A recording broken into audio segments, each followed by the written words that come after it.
সাধু বাবা সাধু বাবা সাধু বাবা। সাধু বাবা, কি কি হয়েছে তোমার বর্ষ?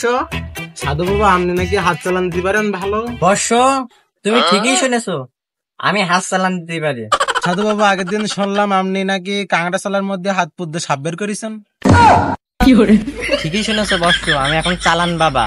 বাবা চলেন না, তাহলে আমার একটা জিনিস হারাই গেছে, একটু হাত চালান দিয়ে বের করে দিন, তাহলে একটু চলেন। আচ্ছা চলো বর্ষ, তোমার খুঁজে দেওয়া হবে।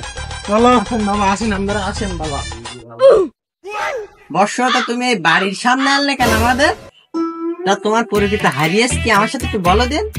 বাবা আমি বাথরুমের মধ্যে বসেছিলাম, এবার বাথরুমের মধ্যে বসে কয়েলে তোমার টস করছিলাম। ভারত আর পাকিস্তান যুদ্ধ হচ্ছে না, সেটা যেতে টস করতে গিয়ে এসে বাথরুমের মধ্যে বল কয়েল পড়ে গেছে। শুনলাম আপনি হাত চালান তো সবকিছু বের করতে পারেন, আমি তো ওখানে হাত